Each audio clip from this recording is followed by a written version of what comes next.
नमस्कार दोस्तों। शास्त्रों के अनुसार गणेश जी की दो पत्नियां थीं, रिद्धि और सिद्धि, और उनके दो पुत्र थे, शुभ और लाभ। गणेश जी जहाँ विघ्नहर्ता हैं, वहीं पर रिद्धि सिद्धि वैभवशाली और प्रतिष्ठित बनाने वाली हैं। वहीं पर शुभ लाभ, सुख और सौभाग्य देने के साथ उन्हें स्थायी रखते हैं। कार्तिक शुक्ल पंचमी को लाभ पंचमी के रूप में मनाया जाता है। आज के इस वीडियो में हम आपके लिए लाभ पंचमी से जुड़ी कथा लेकर आए हैं। इसीलिए सभी प्रेम से बोलिए, जय हो गणेश जी की, जय हो रिद्धि सिद्धि की, जय हो लाभ शुभ की। भगवान गणेश जी सभी देवताओं में प्रथम पूज्य बुद्धि के देवता माने गए हैं। स्वास्तिक बुद्धि का प्रतीक माना जाता है। स्वास्तिक की दोनों अलग अलग रेखाएं गणेश जी की दोनों पत्नियां रिद्धि और सिद्धि को दर्शाती हैं। रिद्धि का अर्थ होता है बुद्धि और सिद्धि का अर्थ होता है आध्यात्मिक शक्ति। जब बुद्धि और ज्ञान का मिलना होता है तो वह शुभ होता है। अर्थात श्री गणेश जी बुद्धि के देवता और देवी रिद्धि ज्ञान के देवी, इनके पुत्र शुभ, तथा बुद्धि और आध्यात्मिकता का मिलना लाभप्रद होता है। अर्थात श्री गणेश जी बुद्धि के देवता हैं और देवी सिद्धि आध्यात्मिक शक्ति, और इनके पुत्र हैं लाभ। इस प्रकार से स्वास्तिक का चिन्ह भगवान श्री गणेश जी को दर्शाता है। स्वास्तिक की दो सीधी लकीरें रिद्धि और सिद्धि को दर्शाती हैं। स्वास्तिक के दोनों ओर शुभ लाभ लिखा जाता है। यह स्वास्तिक का संपूर्ण चिन्ह भगवान गणेश जी के पूरे परिवार को दर्शाता है।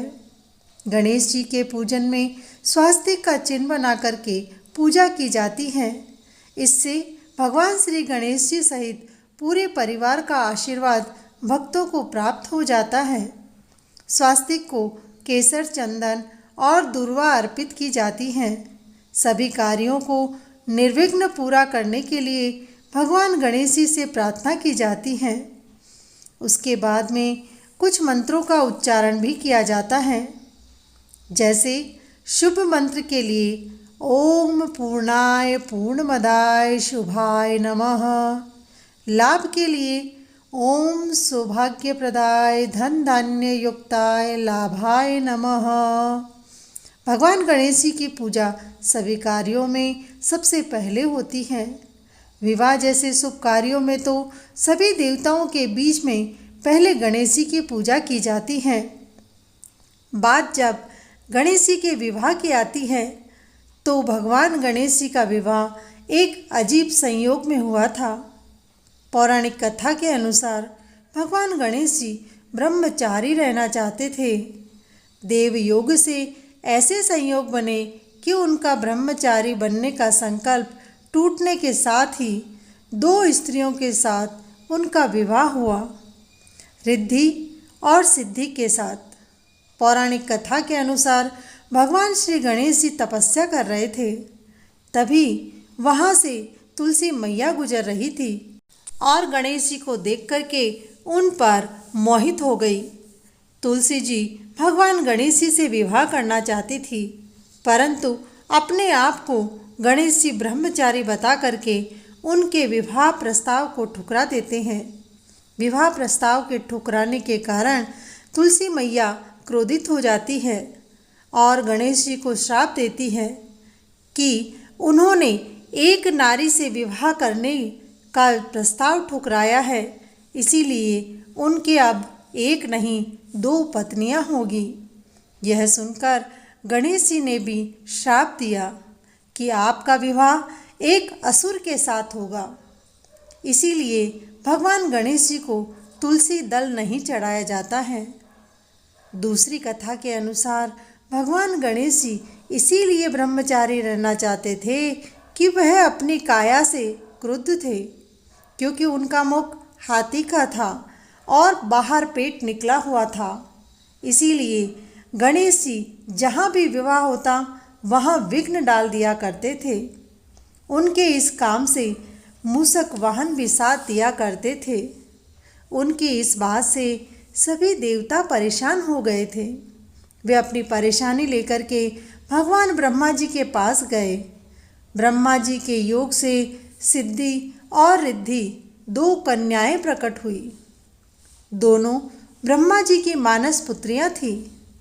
ब्रह्मा जी दोनों पुत्रियों को लेकर गणेश जी के पास पहुँचे और उन्हें शिक्षा देने के लिए कहा गया। ब्रह्मा जी की आज्ञा से गणेश जी ने उन दोनों रिद्धि और सिद्धि को शिक्षा देने का आश्वासन दिया और उन्हें शिक्षा देने लगे। जब भी कोई विवाह की बात आती या कोई सूचना मिलती तो रिद्धि और सिद्धि भगवान गणेश जी का ध्यान दूसरी ओर भटका देती। इस प्रकार से सभी के विवाह बिना बाधा के पूरे होने लगे। एक दिन जब गणेश जी को पता चला कि सभी के विवाह निर्विघ्न हो रहे हैं तो यह देखते ही रिद्धि और सिद्धि को गणेश जी श्राप देने लगे। तभी ब्रह्मा जी वहाँ प्रकट हुए और उन्होंने गणेश जी को रोका और रिद्धि और सिद्धि के साथ में विवाह करने का प्रस्ताव गणेश जी के सामने रखा। इस प्रकार से उनका विवाह धूमधाम से हुआ।